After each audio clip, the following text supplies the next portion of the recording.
მოგესალმებით მეგობრებო. წინა თვეში უცნაური ამბების დასკვნითი ბოლო მეხუთე სეზონის პირველი 4 სერია გამოვიდა. როგორც ჩანს, მას ჩვენთანაც ბევრი ფანი ჰყოლია. სწორედ თქვენი ხათრით და არა იმიტომ, რომ TikTok-მა ტვინი წამიღო ან რამე ეგეთი უცნაური მიზეზი, დღეს ერთ დროს ჩემს საყვარელ სერიალს კიდევ ერთ შანსს მივცემ. ბოლოჯერ მეოთხე სეზონის იმედგაცრუების მერე.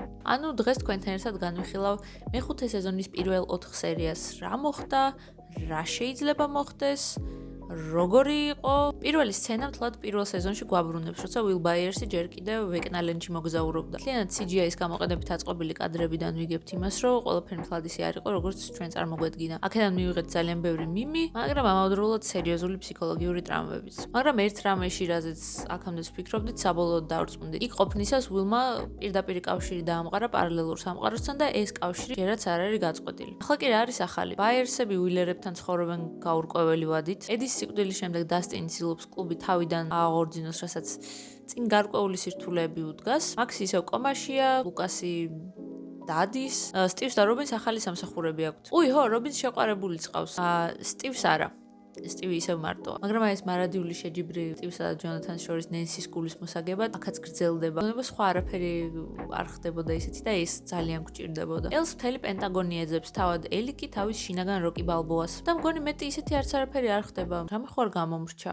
ხო, მთელი ქალაქი სამხედრო კარანტინშია. ამ თემასთან დაკავშირებით ერთი რაღაცა ძალიან მეუცნაურება, ანუ ქალაქის შიგნითაც და გარეთაც რაღაცა ყველას ძალიან კიდია ის ფაქტი, რომ ამდენი ხალხი გამოამწყუდეს ისე, რომ არც უხსნიან რა ხდება. როდის გაუშვებენ რაღაცა. მაგრამ ამაზე უფრო უჩვეულო და არადამაჯერებელი არის ის, რომ ასეთი მკაცრი კონტროლის მიუხედავად, მიროეს თავის ნებაზე შემოაქვს ნებისმიერი რაღაცა, რაც გაეხარდება. ცეცხლსასროლი, ასაფეთქებელი, ცივი იარაღები, აი ესე კომბოსტოებში ლამაზად შეფთული და ანუ რა ხალხო, არავინ კომბოსტოები არავინ არ შეამოწმეთ და ჰოლის არავინაც არ მიაქციეთ ყურადღება, ხო? დიახ, სანამ ჰოპერი და მისი გარემოცვა მიწის მიერში პენტაგონის ზურგს უკან მოსაკლავად დასდევენ, ვეკნა როგორც ყოველთვის ორი ნაბიჯით წინა და სწორედ მათ თვალწინ ხლართავს თავის ბნელ გეგმებს. და ეს იმიტომ კი არ გამოსდის, რომ რაღაცა სუპერ ძლიერი ბოროტი გენიოსი, არამედ იმიტომ, რომ ჰოუკინსის მოსახლეობას უბრალოდ იმდენი ბავშვები ყავთ, რომ ზოგჯერ ზოგიერთის არსებობა ავიწყდებათ ხოლმე. და აი მერე ხდება ესეთი ფენომენი, რასაც ვუწოდებთ ფერნანდო.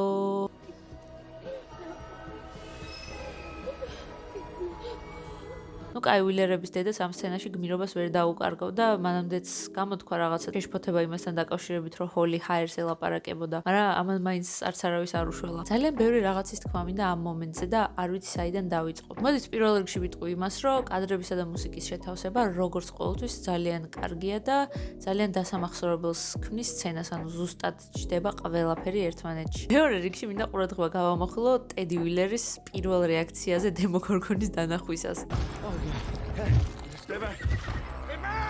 აი ჩემოძმა აუცილებლად აწი გავითვალისწინე. ისე ჩემი აზრით ცოტა უკეთესი იქნებოდა, რომ რაღაცა უფრო მეტის გაკეთების საშუალება ქონოდა ტედს ამ სცენაში, ანუ ეხა ამხელა მონსტრს ვერ დანაყავდა, მაგრამ რაღაცა ცოტა რომ გაებრძოლა ან რაღაცა. მე მგონია, რომ ამ პერსონაჟის განვითარებაზე და ამ პერსონაჟის არკაზე რაღაცა დადებითად იმოქმედებდა და 4 სეზონი როგორც უყურებთ ამ კაცს, რომ აი ჩმორი რაღაცა საცუდავი არსება, ეგრე აღარ ვიქნებოდით ეგეთი განწყობით, რაღაცა უფრო სხვანაირად შევხედავდით და უფრო დავაფასებდით. მაგრამ ნუ რას ვიძამთ, რაც არის ეგარი, ისე კი ეს სცენა იყო ის მომენტი, რომელმაც ჩამithრია თავიდან ბოლომდე ამბავში, ისე რომ თან ვერც მივხვდი, როდის ჩამithრია. მოდით ცოტა ხნით გადავინაცვლოთ მიწის იქეთა სამყაროში. ჰოპერი დაგვეკარგა, იმიტომ რომ აიკიდა სამხედროებს და ის სამხედროები დემოგორგონებმა შეჭამეს, მაგრამ მთავარ პერსონაჟებს ზოგადად თუ რამე განსაკუთრებული ისეთი დაძაბული მომენტი არა გადამწყვეტი, ეგრეთ წოდებული, რასაც ვეძახით plot armor, შვენიურად იცავს. ამიტომ ჰოპერს არც არაფერი მოსვლია, მერე იქ ელმა ჩააკითხა რაღაცა ზეიკიძის კალბასები ჭამის რაღაც კარგად გაატარეს დრო, მაგრამ აი ზუსტად აქ მიჩნდება პირველი კითხვა ლოგიკასთან დაკავშირებით. მე როგორც მახსოვს და თუ ზუსტად მახსოვს არა ვარ დარწმუნებული, დემოგორგონები სისხლის სუნს თუ ზოგადად სისხლს რაღაცნაირად გრძნობენ, განსაკუთრებით თუ ღია ჭრილობა აქვს ადამიანს. და თქვენ გინდათ მითხრათ, რომ რამოდენიმე სერია ამ კაცმა სისხლით მორწყა იქაურობა, იმ მთლიანად, ანუ თან დემოგორგონების სახლში იარა ღია ჭრილობით და არავინ არ მოაკითხა, არავის არ აინტერესებს. ესე იგი, ამ სიუჟეტურ ხაზში მთავარი არის ელის და ჰოპერის კონფლიქტი, რაც შედგება იმაში, რომ ჯიმს არ უნდა რომ კიდევ ერთხელ დაკარგოს შვილი, ელს უნდა რომ რაღაცა უფრო დამოუკიდებლად იმოქმედოს. ორი ხასიათის დაპირისპირების ესე წარმოჩენა ჩემი აზრით პერსონაჟებისთვის საინტერესო და საჭირო რამეა, მაგრამ რაღაც მომენტში ეს მოცემულობა ან უნდა განვითარდეს, ან უნდა დამთავრდეს. რასაც ჯერჯერობით ვერ ხედავ და თან უკვე მეჩვენება რომ ძალიან დიდხანს გაიწელა, იმიტომ რომ რაღაცა მესამე სეზონის გადმოძახილს გავს უკვე ეს. და ანუ რა გამოდის მაშინ რომ მესამე სეზონის მერე იმდენი რაღაცა მოხდა და მაინც არც ერთი არც განვითარდა და არც ოდნავ მაინც აზრი შეიცვალა რამეზე. ისე კი ზოგადად პერსონაჟების ერთმანეთთან წაკიდება სეზონის დასაწყისში, როგორც ერთგვარი ნაღმის ჩადება სეზონის ბოლოში ძალიან ემოციური სცენის მისაღებად. ამ სერიალისთვის და ზოგადად სერიალებისთვის არ არის უჩვეულო მოვლენა რა. აი მაგალითად რო შეხედოთ სტივს და დასტინს, ეხლა ჩვენ ხო ძალიან კარგად ვიცით ის რომ ესენი ესე ნაჩხუბრები არ დარჩებიან. დაახლოებით ესეთი, მაგრამ უფრო მცირე ფორმატის გაწევა-გამოწევა იყო ბაიერსებშიც, მაგრამ ეგ არც განვითარდა, ისე რაღაც სერია ნახევარში დაიკიდეს ფეხზე დედაშვილმა. ანუ დაახლოებით ესეთი დიალოგი იყო, რომ დედა მე წავალ ბავშვებს დავეხმარებ. არა, არ მინდა რომ მოვკვდები. არა, არ მოვკვდები. კაი, ხო. არის ძალიან საინტერესო შეიძლება და სხვა შორის ამ თემის უფრო გაშლა. იმიტომ რომ ვილი რაღაცნაირად როგორც ხედავთ უკვე ცენტრალური ფიგურა გახდა ამბის თხრობაში წინა სეზონებთან შედარებით, მაგრამ რატომღაც მგონია რომ ეს თემა კიდე შეიძლება მოbrunდეს. თვითონ ჯოისი ისე არის ერთ-ერთი ჩემი ყველაზე საყვარელი პერსონაჟი და არ მესმის სიმართლე გითხრათ ლოგიკა იმაში რომ სხვის შვილებს უშვებს აი ესე მოსაკლავად ძალიან წყნარად, ძალიან ჩვეულებრივად და თავისი ყავს საბელზე გამობმული. ანუ არ ვიტყვი იმას რომ რაღაცა არაბუნებრივია ამაში, იმიტომ რომ კი დედის პირველი ინსტინქტი იქნებოდა ის, რომ თავისი შვილი დაიცვას, მაგრამ ის ჯოისი, რომელიც ჩვენ ვიცით და რომელსაც ჩვენ ვიცნობთ და რომელმაც საერთოდ უცხო გოგო შეიფარა თავისთან და შვილად აიყვანა, როცა თვითონ ისედაც უჭირდა, მე მგონია რომ ესეთ რაღაცას რავი არ გააკეთებდა. და ცალკე ის გაუცხოებაც, რომელიც ამ სეზონში აშკარად აქვს ელთან გეგონება ის წელიწად ნახევარი ერთად არ უცხოვრიათ და მისთვის დედობა არ გაუწევია, ეგეც რაღაც ჩემთვის ძალიან ამოვარდნილია. მაგრამ კიდევ ერთხელ გამეორდები იმას, რომ ჯერ დასკვნების გამოტანა ადრეა, რადგან სეზონის, რავი, მე მგონი ნახევარი ძლივს გვაქვს ნანახი. თავის მხრივ არ მინდა ამ ოჯახურ დრამებში ჩავერიო, მაგრამ უფრო სერიოზული პრობლემა გვაქვს მე მგონი, იმიტომ რომ ჰენრი მამასობაში თავისი ახალი მსხვერპლი აირჩია. დერეკ ტურნბოუ, აი არც ვიცი საიდან დავიწყო ხალხო. ძალიან რაღაცნაირი თავისებური პერსონაჟია, როგორცაც არ მოველოდი სიმართლე გითხრათ. ჯერ ვერც ერთი ვერ დამარწმუნებთ იმაში, რომ ეს ბავშვი სამხრეთის პარკის ერიკ კარტმენის მიხედვით არ არის შექმნილი. ოდნავ შთაგონებით მაინც. იმიტომ რომ ფაქტიურად გადამღერებულია ერიკ კარტმენისგან გარდა, რაღაცა ფსიქოპატური გადახრევისა და ძირითადი მანერები, ქცევა და ყველაფერი არის ერთ-ერთი კარტმენი. სხვათა შორის ერთ-ერთი ყველაზე საინტერესო განვითარების ხაზი ქონდა ამბიც ფაქტიურად ერთ ეპიზოდში. და იმდენად კაი საყურებელი იყო, რომ სიმართლე გითხრათ გული დამწყდა იმაზე, რომ აქამდე არ შემოიყვანეს ეს პერსონაჟი სერიალში. იმიტომ რომ ძალიან ბევრ ადგილას ძალიან გამოგვადგებოდა ეგრე მგონი. ამასთან ერთად მოუთმენად ველოდები კიდე რა სიზამს და რა ბედი ელოდება ამ ჯიგარ ბავშვს. მთელი ეს დრო გამოგრჩა რომ გვესაუბრა ერიკაზე, რომელსაც როგორც წინა სეზონებში აქაც ძალიან ისეთი მნიშვნელოვანი ადგილი უკავია. განსხვავებით მისი ძმისგან, რომელიც წესით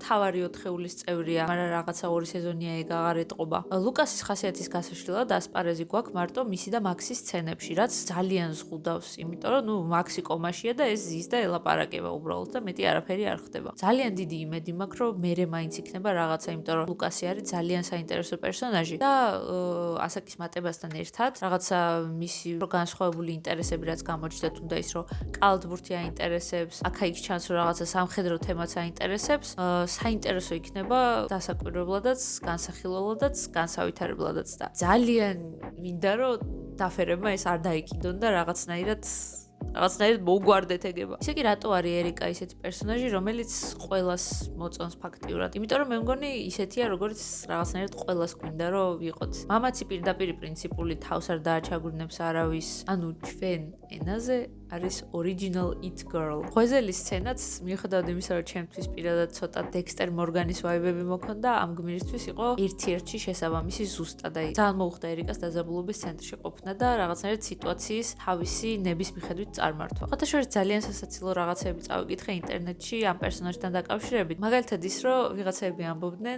ვეკნა ხო ეხა იტაცებს რაღაცა 8-10 წლის ბავშვებს რა. ანუ ფიქრობენ, რომ ვეკნა მოიცადა, სანამ ერიკა ამასაკობრივი ჯგუფიდან გავიდოდა და მე დაიწყო ბავშვების მოწესება, იმდენად ეშინოდა და ერიკასი წარმოიდგინეთ. და ნუ მართალია, მე რო ვეკნა ვიყო, მეც მოვერდებოდი ერიკას ნამდვილად. სხვათა შორის ისე ბევრი ფიქრობდა იმასაც, რომ ამ სეზონში ან ტედი უილერი დაამარცხებდა ვეკნას, ან ერიკა. ტედი უილერი გარკვეული მიზეზებით გაზრდების და გამოირიცხა, მაგრამ ერიკას ჯერჯერობით ყველაფერი წინა აქვს.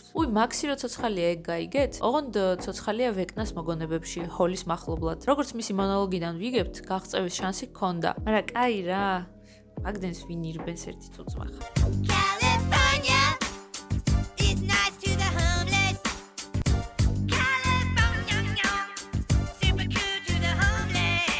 ისე ვფიქრობდა ვერ ხვდები რა არის უფრო ცუდი. ზოგადად ვინმეს მოგონებებში ცხოვრება სამუდამოდ თუ კონკრეტულად ვეკნას მოგონებებში ცხოვრება. არ ეკინეტა ისეთი ადამიანი ვის მოგონებებშიც სიამოვნებით ვიცხოვრებდი. ალბათ ვიცხოვრებდი 2005-2011 წლების SNL-ის კასტიდან ნებისმიერი ადამიანის ცხოვრებით რა მოგონებებში და უფასოდ უყურებდი მთელ სეზონებს თავიდან ბოლომდე. სეზონებს რა უფრო კონკრეტულად Bill Hader-ს უყურებდი. მოკლედ სანამ მაიკის და უილისგან 100%-ით განსხვავებული ცხოვრებით ტკბება, მაქსიმას როგორც წითელ ქუდას შეიტყუებს ტყეში, შემდეგ გამოქვაბულში და ზუსტად სამ წინადადებაში არწმუნებს იმაში, რომ ჰენრი მას ატყუებს. ეს გოგო რო გაიზრდება, უეჭველი კოუჩი ან რამე ეგეთი უნდა გამოვიდეს, იმიტომ რომ ესეთი დამაჯერებელი საუბარი, რა ვიცი. ისე თავად ვეკნას მოგონებებსაც რო შევხედოთ, ძალიან საინტერესო გარემოა. გარდა იმ გამოქვაბულისა, რომლითაც ჰენრის პატარა ბავშვით ეშინია და შიგნით ვერ შედის, ჩვენ ასევე ვხედავთ ოდნავ ბანალურ სცენას, რომელიც გადმოღებულია უცნაური ამბების სპექტაკლის მოვლენებიდან. აქედან ვიგებთ, რომ ვეკნა სკოლაში დადიოდა ჯოისთან, ჰოპერთან, უილერების მამასთან, უილერების დედასთან, სტივის მამასთან და კიდე იქ ვიღაცებთან ერთად. საინტერესოა ისე სეზონის ბოლოს ამ სპექტაკლს თუ ნახავთ. ანუ ამ სპექტაკლს კი არა, ამ სპექტაკლს. მოკლედ ჰოლი და მაქსი ერთად აწყობენ გეგმებს ვეკნას წინააღმდეგ. ჰოლის ჯერჯერობით ისე ვალება, რომ დაბრუნდეს უკან და ისე მოიქცეს თითქოს არც არაფერი არ ხდება. და აი აქ იბადება მეორე კითხვა ლოგიკასთან დაკავშირებით, მე როგორც მახსოვს, ვეკნას იგივე ჰენრის შეუძლია ადამიანების, უფრო კონკრეტულად კი თავისი მსხვერპლების გონებაში შეღწევა და მათი ყოველი აზრის, ყოველი მოძრაობის, ყოველი ქმედების წაკითხვა. და ანუ თქვენ გინდათ მითხრათ, რომ ამ შემთხვევაში ჰენრი ვერ მიხვდება იმას, რომ ჰოლი სად იყო წასული ვის ელაპარაკა და საერთოდ რას უმზადებენ, ამის გაგნებაში არ არის, მაგრამ მაგას ვერ გავიგებთ საერთოდ ხდება რამეს თუ არა, იმიტომ რომ ამ თემას ჯერ პირველ 4 ეპიზოდში აღარ უბრუნდებიან და მოგვიწევს რომ ფინალს დაველოდოთ იმის გასაგებად, როგორ განვითარდება ეს ამბავი. დავუბრუნდეთ სიუჟეტის ორ მთავარ ხაზს. ელი და ჰოპერი ახლა მხარდამხარ იბრძვიან სამხედროების წინააღმდეგ, რომელთაც სხვათა შორის საკაიფო ბაზა მოუწყვიათ Upside Down-ში. ასევე აქ ვეცნობით ელის ძალების ჩასახშობ ახალ მოწყობილობას, ინოვაციური ტექნოლოგიებით. წინა სეზონის საყელურისგან განსხვავებით, ეს არის ბგერები მაღალ სიხშირეზე. ესეც ძველი დროა და ჯერ დაუხვეწავია ტექნოლოგია, თორე დღეს სულ სხვანაირად შეიძლებოდა იგივე ეფექტის მიღება. ისე ეს კრიპტონიტიც რაღაც ძალიან მეზედმეტება, იმიტომ რომ აშკარაა ჩემთვის ეგეთი რაღაცა. სცენების გარკვეულ ნაწილში სცენარისტებს სჭირდებოდათ, რომ ელი ცოტა გზიდან ჩამოეშორებინათ, იმიტომ რომ პრობლემები რაც ჩნდებოდა ელის ძალის გამოყენებით ძალიან მარტივად გადაიჭრებოდა. ანუ აწყობდათ, რომ ან საერთოდ არ ყოფილიყო სცენაში, ან ყოფილიყო უძრავად. სხვა პერსონაჟებსაც რაღაცა ხელი გაენძრიათ. შესაბამისად, ლაბორატორიაში ჩხუბის სცენა შეგვიძლია ჩავთვალოთ, როგორც ჰოპერის ფერნანდო. მაგრამ რაც არ უნდა მოხდეს ამ სეზონში, ვერაფერი იქნება იმაზე უფრო გულის მომკვლელი და საშინელი, რაც დამართეს სტივის მანქანას. ჩერიყო და დასტინმა რო სახურავი ჩახურიტა, მე რა ესე დაამტვრიეს. გეკოდება არც არაფერი. არა და რა ლამაზი მანქანა იყო. ამდენი სეზონი რო უყურებდით, რაღაცნაირად თან შევეჩვიე კიდეს და ძალიან შემეცოდა. თან აი რა არის ისეთ, აი ძმაო, რომ მიდიხარ და ფაქტიურად ჯოისის იმედზე ტოვებ ყველას და ყველაფერს, აი ეგ რა არის ვერ ხვდები. ანუ განაწილებული ყავით მაინც მესმის რომ ორი კაცი დაკარგეთ და უეჭველი მოსაძებნია ის ხალხი. მაგრამ აქ ქალაქი ვიღაცის იმედზე ხო უნდა დატოვო. ანუ სტივი ძალიან მიყვარს, მაგრამ კაცმა რო თავზე დაუკაკუნოს, უეჭველი რაღაცა ფუტურო ხის ხმა ექნება და მეტი არაფერი. და რა გამოიწვია გუნდის ამგვარმა სქიზმა? მოკლედ, როდესაც ვეკნას ანკესზე წამოსაგებად სამხედროებმა ბავშვები შერეკეს ბარაკებში, ამათ ყველაზე კაი რაც მოაფიქრდა იყო ის, რომ ტუალეტში გავთხაროთ გვირაბიო და ტუალეტის მოსაძებნად, იმიტომ რომ ვერ პოულობდნენ, შეაგზავნეს აგენტად დერეკი. ჯერ ანუ ის არ მესმის, რომ როცა მონსტრებს ებრძვი, წარმოიდგინე რამდენად ხელისშემშლელი ფაქტორია თუნდაც 10 პატარა ბავშვი. აი წარმოიდგინეთ, კარიბის ზღვის მეკობრეებში ყველა სცენაში თავარ გუნდს რომ გარშემო დაყვებოდეს რაღაცა ბაგაბაღის ერთი კლასი მთლიანად. ანდა ისე ჯეკ ბეყურას ხელში მაინც ეგრე არიან ფაქტიურად და რა ვიცი რა განსხვავებაა. ან კაი დაუშვათ წაიყვანეს ეს ბავშვები. რამე რომ მოხდეს, ვეკნა რომ მოვიდეს, ვინ უფრო უკეთესად დაიცავს მაგათ? ეს ხალხი რაღაცა ხელნაკეთი შეიარაღებით თუ სამხედროები, რომლებსაც კრიპტონიტი აქვს. და რატომ ამბობ ხა ამას? ელს და ვეკნას ხო დაახლოებით ერთი და იგივე ძალა აქვთ. არ ვამბობ რომ თანაბარი ძალები აქვთ, მაგრამ დაახლოებით იგივეა, იმიტომ რომ ორივეს რაღაცა ტელეკინეზის უნარი აქვს, ხო? თუ ელის შემთხვევაში ახშობს, ამუნარებს და რაღაცა უმოქმედოს ხდის სუბიექტს, ვეკნას შემთხვევაში რატო არ იმუშავებდა. შეიძლება ვერ გაეჩერებინა ბოლომდე, მაგრამ რაღაცას მაინც მგონია რომ დააკლებდა. მაგრამ ამდენი მაინც ტყუილად ვილაპარაკე, იმიტომ რომ მოვიდა ვეკნა. მაგრამ კაცი შულს არ გაახსენდა რომ კრიპტონიტი გამოიყენებინა. იცით რა, ან მე ვიბოდიალე ხა ძალიან ბევრი სისულელე. ან ეს სამხედროები არიან ცოტა დებილები, იმიტომ რომ ადგენდა პირდაპირ თოფიდან დაუწყეს სროლა. ხოლო რაც შემდეგ მოხდა, აუცილებლად გაგაოცებთ. და აი ძვირფასო მეგობრებო, მიუახლოვდით მთელი სეზონისა და ზოგადად მთელი სერიალის ძალიან სადაო თემას, რომელიც წყვილი დარჩება ბოლოს ერთად.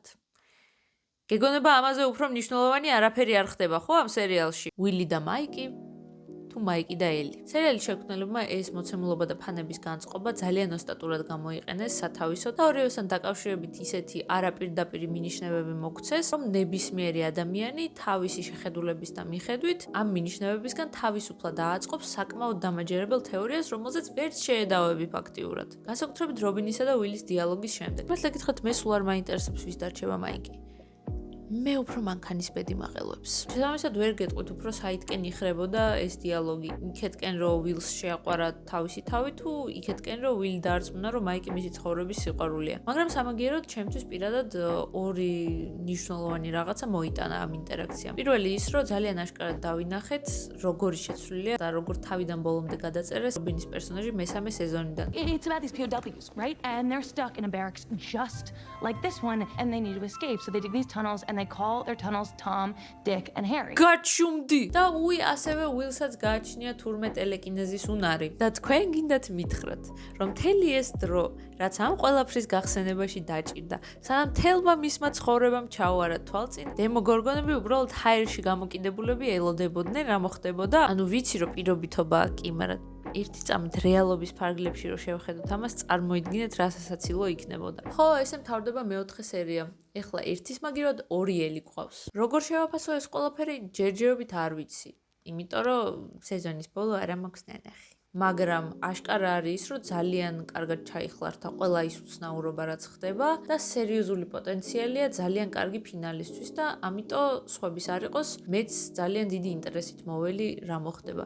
მაგრამ ვერ დაკვირდებით იმას, რომ ზუსტად 31 დეკემბერს ჩაუჯდები და მაგას ვნახავ, იმიტომ რომ არა მგონია, ანუ მოლოდინები აშკარად ძალიან მაღალია იმის გამოც, რომ ამხელა საგა თავრდება როგორც იქნა თითქმის 10 წლის შემდეგ. და აი ამ ფინალზეა დამოკიდებული როგორ დარჩება მთლიანად Stranger Things-ი მაყურებლის მეხსიერებაში. როგორც პროექტი, რომელიც ყველას ენატრება, თუ პროექტი, რომელიც უბრალოდ იმიტომ ახსენდებათ, რომ ძალიან დებილურად დაამთავრეს და ამაზე უამრავი მიმი გაკეთდება, რაღაცა ინტერნეტ ისტორიაში შევა როგორც ყველაზე ცუდი დასასრული თუ რაღაცა და რაღაც. ვიდეოს ბოლოს მინდა თქვენთან ერთად განვიხილო რამოდენიმე თეორია, რომელიც აქტიურად ტრიალებს ფანებში და ამაზეც გითხრათ 1-2 სიტყვა. პირველ რიგში მინდა განვაცხადო ის, რომ აშკარად ის ხალხი, ვინც მისტიკას და ფენტეზის უყურებს, ყველაფერში ხედავს რაღაცა დამალულ მინიშნებებს. აი როგორი უცნაური თეორიები შემხვედრია, იცით? აი ძალიან ისეთ პატარ-პატარა დამთხოვებზე აწყობილი, რომ ხან უილი არის ვეკნას შვილი, ხან მაიკის დედა არის ვეკნას და ხან ესა, ხან ისა, მოკლედ მთელი სანათესაო ამბებია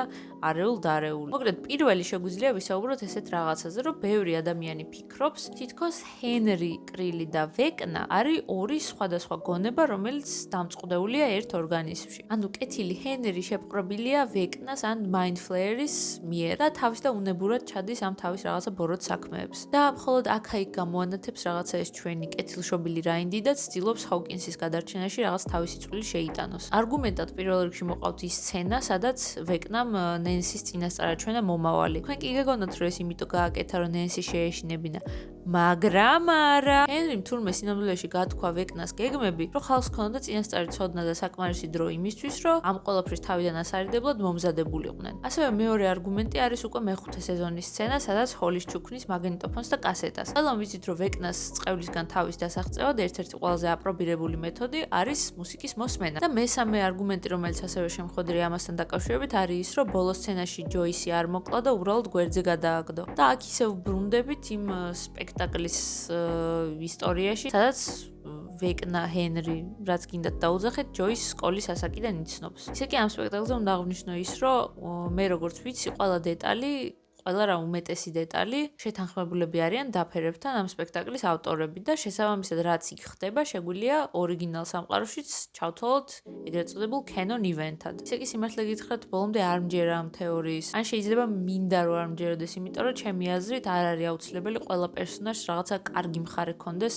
თავის თავში. და მგონია რომ ავტორები ძალიან კარგი გზით მიდიან, როცა ვეკნას წარმოაჩენენ როგორც აბსოლუტური ბოროტების სახეს. რაღაცნაირად ეგრე მაგონებს Twin Peaks-ის Bobs, ვისაც ნანახი გაქვთ. იქაც როგორც ბობი ისე აქ ვეკნაც რაღაცა არამიწიერი ქმნილებაა და როდესაც იცი რომ რაღაცა არამქვეყნიურ ბოროტებასთან გაქვს საქმე, უფრო საშიში და საინტერესო არის მაგ ამბავთან მიყოლა და მაგ ამბის ყურება. შემდეგი ანუ მეორე თეორია ეხება ერთ-ერთი მომავალი ეპიზოდის სათაურს, რომელიც არის shock jock, რაც ამერიკულ სლენგზე ნიშნავს რადიოგადაცემის წამყვანს, რომელიც ჩვეულო გამოხტომებით მაყურებელში თუ მსმენელში იწვევს არაერთგვაროვან რეაქციას. ვინმე სხვა არ გაგონებთ შემთხვევით ეს აღწერა. დიახაც ძალიან ბევრი ფიქრობს, რომ სერიალის შემდეგი მსხვერპლი არის რობინი და ამ ხალხს შორის სიმართლე გითხრათ მეც ვარ, მიუხედავად იმისა, რომ სათაურს კიდე ბევრი მრავალნაირი ახსნა შეიძლება გქონდეს, მაგალითად ის, რომ შეიძლება ამ სერიაში უბრალოდ რობინს იმაზე უფრო დიდი ადგილი უკავია ამბის განვითარებაში, ვიდრე დავუშვით სხვა სერიებში ან მანამდე. მაგრამ ავადროულად არის ის ფაქტორიც, რომ ძალიან ბევრი რაღაცა ემთხვევა. პირველ რიგში ის, რომ ყველა არის შემზადებული იმისთვის, რომ სეზონის ბოლოს ვიღაცა აუცილებლად უნდა მოკვდეს. თავარი გუნდის, ანუ თავარი 4-ეულიდან ერთ-ერთის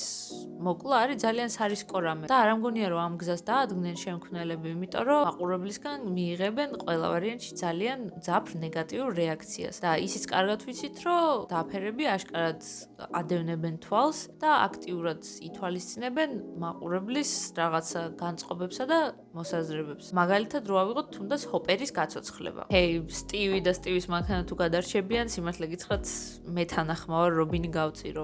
თქვენი არ ვიცი. დღეისათვის ბოლო, ანუ მესამე თეორია კი ყველაზე შემაძრწუნებელი რამეა, რაც კი შეიძლება მოხდეს სერიალში და ზოგადად საგაში. ანუ მისი მიხედვით, ყველაფერი, რასაც 5 სეზონია ვუყურებთ, არის სინამდვილეში მაიკის წარმოსახვის ნაყოფი და ეს ყველაფერი შეთხსა პირველი სეზონის პირველ სერიაში, პირველ სცენაში დიენდის თამაშისას. აი, არანაირი შანსი არ არსებობს, რომ ეგ-ეგრე მოხდეს. აი, ეს თუ გავიდა, მე ცოცხალი სახში არ წავა. მაგ შემთხვევაში შეგიძლიათ ჩათვალოთ, რომ თელი ამდენხნიანი შრომა, თითოეული აგურის სეტზე, თითოეული გატარებული საათი, თითო ნაწერი დიალოგის, ყველაფერი აბსოლუტურად გამოდის, რომ შემქმნელებმა გაატანეს ქარს. თან იცით რა არის, ცოტა მგონია რომ ამას ვინც ამბობს რაღაც დონეზე გადაობს კიდეც. იმიტომ რომ ალბათ დამეთანხმებით, რომ ძალიან ჰოლივუდური სტერეოტიპული და ცუდი მხრივ ჰოლივუდური გადაწყვეტა იქნებოდა ამბის ეგრე რომ მომხდარიყო. უკან კედელზე მე მგონი ხედავთ ცოტა ბნელა, მაგრამ ჩამოკიდებული მაქვს Stranger Things-ის მესამე სეზონის პოსტერი. იმიტომ რომ მაგ პერიოდში ეს იყო ჩემი უსაყვარლესი სერიალი. ხო და მოდით ესეთ რაღაცაზე შევთანხმდეთ. თუ ფინალი გამოვიდა კარგი, ეს დარჩება ხელუხლებელი. თუ გამოვიდა ცუდი, ავდგები და ჩამოვხსნი და რა ვიცი, სხვა რამეს გავაკრავ. მოკლედ დღეისათვის სულ ეს იყო. თქვენთან ერთად მოუთმენლად ველოდები ფინალს. აუცილებლად უყურეთ, იმიტომ რომ მაგ სერიებსაც განვიხილავთ თქვენთან ერთად დიდი სიამოვნებით. თუ ვიდეო მოგეწონათ, დაალაიქეთ და არხი გამოიწერეთ, რა თქმა უნდა. თუ ესეთი ვიდეოები გინდათ, დაალაიქეთ და არხი გამოიწერეთ და რა ვიცი, ხო? კარგად იყავით.